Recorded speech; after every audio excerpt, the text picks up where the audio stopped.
Ancient Egypt. In Egypt, clothes made exclusively of linen were used, since they believed that it was purer, cultivating it only for textile purposes. Their preferred color was black and white. Some drawings could be worn on the edges in shades of blue and gold. Women used various headdresses and braids. Jewelry was widely used throughout the body, especially on the head and neck. Bracelets and metal discs on the skin. However, their footwear was made up of vegetable fiber slippers and the highest classes using made of leather. For this project, I relied on the following image.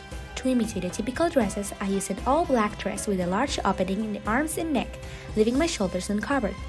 I painted tattoos of snakes and triangles, since they are one of the most used symbols.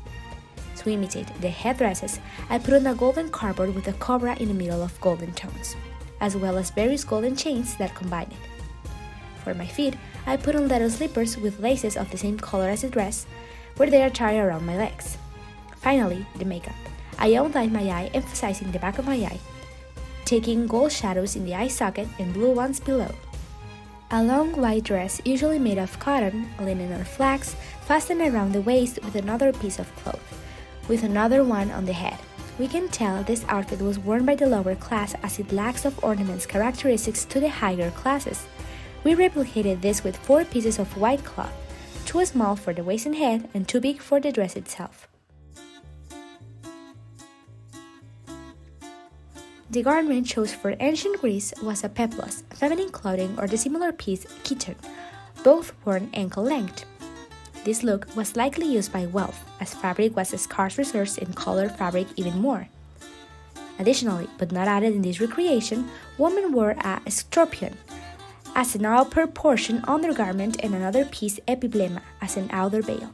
Based on our inspiration image, we use a long ankle length dress with 2 pieces of plaited fabric attached to the shoulders by gold ornaments.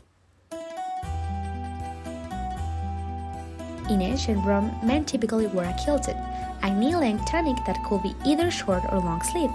Over the tunic, they wore a cloak that was worn over the shoulder and wrapped around the body.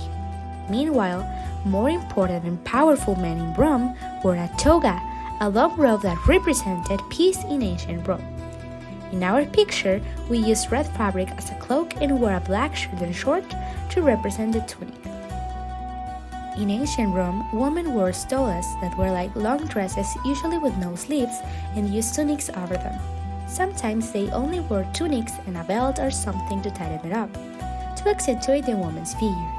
In our picture, we used a pink jumpsuit to represent the stola and a belt made of fabric. Also some white cloth to represent the tunic and some foamy and pins to make the golden laurels.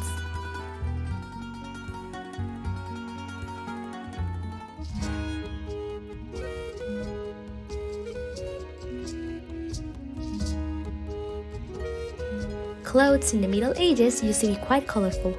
Dyes were common as they could be extracted from different materials such as plants, roots, insects, nuts, etc.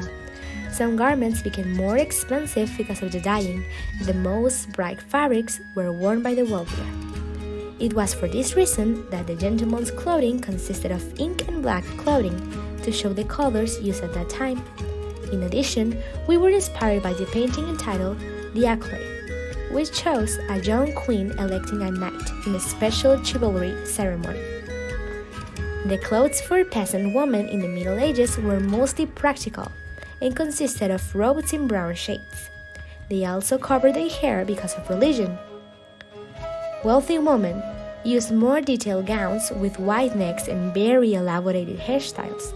Another characteristic of this time were the wide sleeves. We recreated a young queen look with a knee-length linen dress, a white fabric to emulate the sleeves, and a golden accessories for the crown and belt.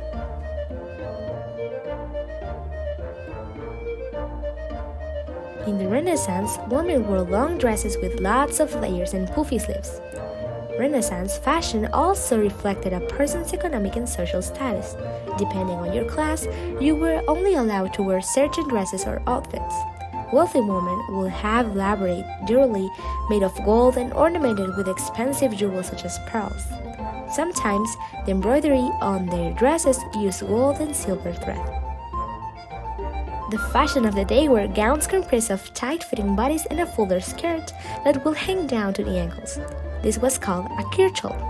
Wealthy women would adorn them with elaborate embroidery, often in silver or gold thread, and precious gems like sapphires and pearls. The outstanding colors in gowns were reds, orange, yellows, greens, blues, purples, browns, grays, and blacks. That's why I'm wearing a black and purple combo with a flashy voluminous skirt and golden details, aside with some bright gems on the chest as in noble portraits.